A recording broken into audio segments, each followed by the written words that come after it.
देशभरात सध्या शिक्षण सुधारणा चर्चेत आहेत, वेगवेगळी आंदोलनं होत आहेत। त्यातच आता मुंबई विद्यापीठातून एक धक्कादायक प्रकार समोर आलेला आहे। 2500 विद्यार्थी बीकॉमच्या परीक्षेला बसलेले होते दूरस्थ शिक्षण प्रणालीच्या माध्यमातून। त्यापैकी फक्त 450 विद्यार्थी पास झाल्याचं समोर आलेलं आहे। त्याबरोबरच बीएची सुद्धा अशीच अवस्था आहे। नेमका विद्यार्थ्यांना काय त्रास होतोय, कशा पद्धतीने कोणत्या संकटांना सामोरं जावं लागतं, या सगळ्या संदर्भात बोलण्यासाठी आपल्यासोबत अखिल भारतीय विद्यार्थी परिषदेचे मुंबई महानगर प्रदेशचे अभिषेक पवार आहेत। काय सांगाल, ज्या पद्धतीने विद्यार्थ्यांना हा सगळा त्रास होतोय, कुठल्या गोष्टी पुरवण्यामध्ये विद्यापीठ अपयशी ठरत आहे? खरं तर ह्या ज्या 2500मधील 400 मुलं पास झालेले आहेत, हा खरंच खूप मोठा चिंताजनक प्रश्न हा मुंबई विद्यापीठासमोर उभा राहिलेला आहे।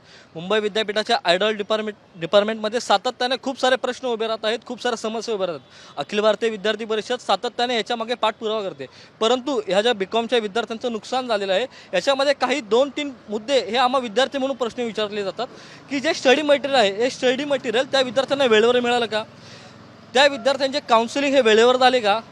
त्यानंतर हे सगळं असताना मुंबई विद्यापीठामधील जे आयडल डिपार्टमेंट आहे हे डिस्टन्स लर्निंग आहे। याच्यामध्ये विद्यार्थी हा बाहेर असतो, तिथे येत नसतो। याच्यामध्ये PROचं काम, तिकडचे PROचं काम बरोबर चाललं आहे का, हा संपूर्ण प्रश्न अखिल भारतीय विद्यार्थी परिषद हा मुंबई विद्यापीठाला करत आहे। विद्यार्थी परिषदेने सातत्याने आयडल डिपार्टमेंटमध्ये आम्ही निवेदन दिलं आहे। याच्या आधी MA मराठीचे प्रकरण असेल, MA मराठीमध्ये एका वेळी विद्यार्थ्यांचे एकदा पास, एकदा नापास, एकदा पास असे सातत्याने 2-3 वेळा रिझल्ट लागले।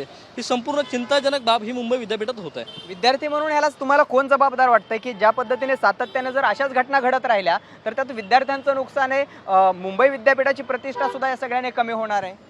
खरं तर याच्यामध्ये त्या आयडल डिपार्टमेंटचे जे डायरेक्टर्स असतील किंवा VC सर असतील, रजिस्ट्रार सर असतील, संपूर्ण विद्यापीठ प्रशासन याच्यामध्ये जबाबदार असेल। विद्यार्थ्यांची गुणवत्ता आणि विद्यापीठाची गुणवत्ता वाढवणे ही खूप महत्त्वाचं काम आहे। 150 वर्षाची परंपरा या मुंबई विद्यापीठाला लागलेली आहे। डॉक्टर बाबासाहेब आंबेडकर असतील असे महामानव या आपल्या मुंबई विद्यापीठामधून शिकलेले आहेत, परंतु आता काही गेल्या 4-5 वर्षामध्ये जी दुरावस्था होत चाललेली आहे, संपूर्ण चिंताजनक झालेली आहे। तुम्ही काय सांगाल, ज्या पद्धतीने हे सतत घडणारी गोष्ट आहे, मुंबई विद्यापीठ सातत्यानं बदनाम होत असल्याचं पाहायला मिळतंय, तुमच्याकडून या सगळ्या संदर्भात प्रशासनाला एक विद्यार्थी म्हणून काय सूचना असतील, सुधारणा कशा पद्धतीने करायला?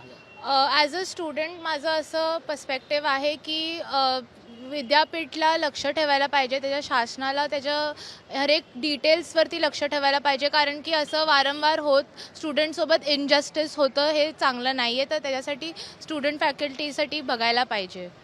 विद्यार्थ्यांसाठी जे काही महत्त्वाचे मुद्दे आहेत त्यावरती सरकारनं लक्ष द्यायला हवं। त्याबरोबरच जर मुंबई विद्यापीठामध्ये अशा पद्धतीने विद्यार्थ्यांच्या शैक्षणिक भविष्याची जर खेळ होणार असेल तर मुंबई विद्यापीठाने या सगळ्या संदर्भात ठोस पावलं उचलून जे कोणी या सगळ्याला जबाबदार आहेत त्यांच्यावरही कारवाई करणं गरजेचं आहे। कॅमेरामन विक्रमसह भरत मोहोळकर, साम TV न्यूज, मुंबई।